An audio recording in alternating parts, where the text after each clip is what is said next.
Do you know that Natasha Akpoti is not the only one that was allegedly harassed in Nigeria? More and more ladies are coming out of their shell to let Nigerians know that the high and mighty men in Nigeria harass them also.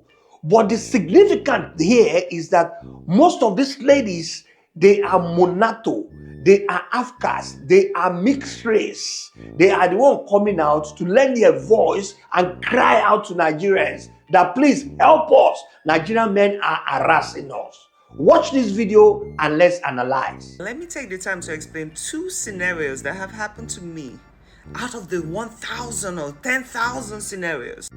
Number one, we all know that in Nigeria, to get government appointed jobs, contracts, you need to know people. I don't care what qualifications you have. I don't care how good you are at your job. You need to know the right kind of people.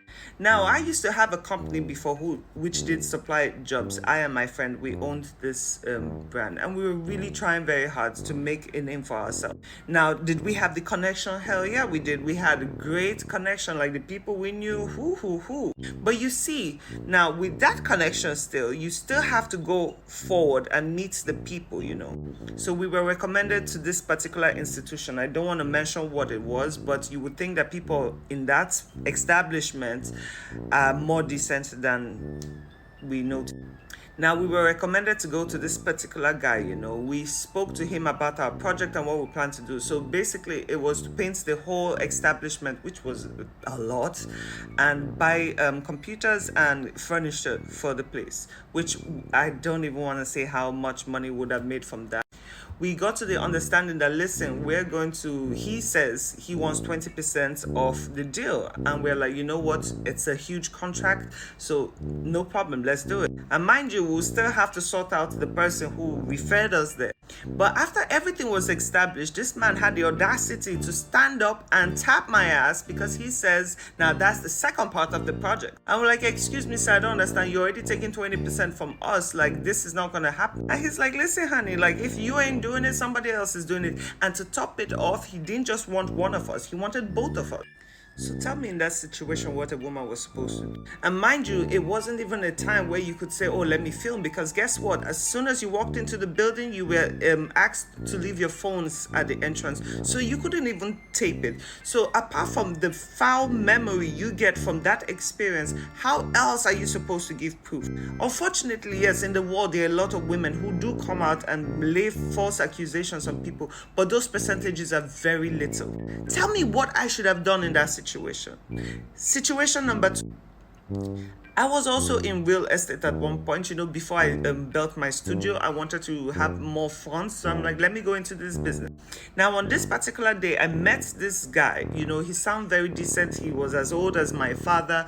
He's like, listen, I have a big name. He actually did have a very big name in the real estate business in Lagos. And he's like, listen, if you can help me with my properties, you can put them on the market and you get a commission, blah, blah, blah. So as time went on, we discussed about it. And he said, listen, let's have an official meeting in my office. So I went to the location, dressed properly. I had my jacket on, long pants, everything covered, because I don't want to. I've been in situations like this too many times that I just want to avoid any drama. So decent is.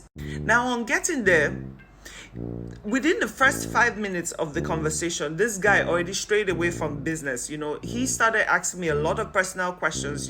Are you in a relationship? And in my head, I'm like, why are we talking about me being in a relationship? He goes ahead asking a lot of very deep personal questions. And I already knew from that moment, listen, first of all, I won't, even if I get the job from you right now, I won't be able to work with you because your mind is already far gone. And what makes me even more angry is like, men in Nigeria forget about how much money they can profit off your back and focus on something so unimportant that it really baffles me.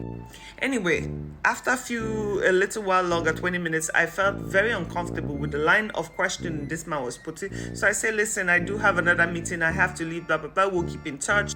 This guy stands up and attempts to hug me, which, bro, you don't know me that well, so you shouldn't even be that close. So what I would normally do out of being uncomfortable is do a side hug. No, this mother effer turned around and planted one on my mouth. Like he had the audacity to kiss me and then shoved me into the wall. Now, I'm not going to lie, in that instance, I had so much fear in my heart because, first of all, his office was in the back. There was only a secretary way in front. Even if I screamed, nobody would have heard me. And just the oh my God.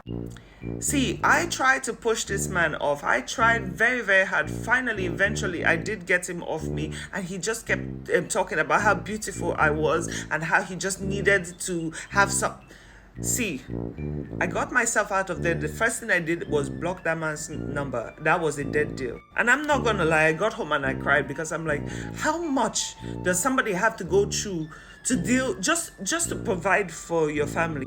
Now, I kept receiving calls, no joke, for about 3 months. It was minimum of 7 calls a day to 28 calls a day. This man will call off different numbers. Remember, I blocked him. So he will call me off different numbers saying how he really wants me, how he did it. Forget all the real estate. There was nothing about work. I threatened this man. I screamed at him. I blocked more numbers. More numbers kept calling me. The only time this guy backed off was when I threatened, because I started taping the conversations. I'm like, listen, I need to have proof, because if I ever have to report this guy, I need to have something. The only time this man backed off was when I threatened to expose him on social media, because he had the family, he had children, he had everything. You know, that was the only time he decided to back off. But why do I have to go through that? Senator Natasha is a very beautiful woman. I mean, the more I listen to her, how like she's gorgeous. I understand why some men will have the audacity to even approach her in such a manner. They don't care if you're married. If, like I said in my previous video, they don't care if you're married, if you're pregnant. They do not care. They want what they want when they want it, and you're supposed to deliver. I have lost so many jobs and great opportunities in my life because I refuse to fall for this. Because listen, if I would ever have to do anything with any man, it is because I want to, because I genuinely like you. There is no way in hell you're gonna put pressure on me and feel like because you're gonna put a couple of thousand in my account or millions, you think you are. Oh my God, my strong head is more than the money you want to give me. And then some people have the audacity to say women are emotional. Men, I am sorry, and this is another topic, men have always, from the beginning of time, known to be the most emotional people ever. But you know what? We will take that one too. Call us emotional. We're fine with that too. Some men would even justify in my comments, but even men are being harassed and everything. Yes, they are. Just like my other video, I said men are narcissists. Oh, but women too. Yes, they are. But we're talking about percentage right now. If a woman taps a man's ass, you have the chance to report it. You have the opportunity to do that. But because you guys have made yourselves heroes, you don't want to embarrass yourself by saying anything. And this is where I say the shame comes in. A lot of people say, oh, if a woman was raped, why didn't she report? Because somehow society will make you feel ashamed of being the victim. So no, in many situations, you might not have evidence, but I very, very much doubt that a woman with this prestigious reputation she has will go and make a false accusation on a man just for what? What would be the point for her to publicly embarrass herself that way? But you see the way God works? Sometimes you might need to fall before you rise. Because I'm telling you, this woman has become a movement. If she decides tomorrow to be president, I will vote for her. Because sometimes you have to fall to rise, and this is a perfect example of that. God will never let a good woman fall or a good man fall. This woman has, she has done things for her community. People genuinely just love her because of the actions she has taken. How many people now can tell me in our between our politicians that can come out with their full chest and walk through a crowd of people? My dear, she could. That woman is an iron woman, and if you cannot give her the respect, shut the fuck up on the internet. Don't come talking rubbish, because we don't want to hear it. We want a better community, and that's that. We're not comparing ourselves to anyone else. We need to reform us first. Now, when you say you don't watch this video now, at least you don't learn one or two things from this video, please kindly turn on your notification bell so that you go hear gbegam anytime when we say a carry market come.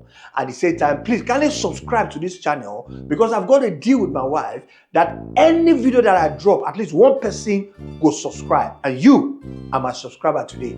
Till I see you now in the next video, please subscribe.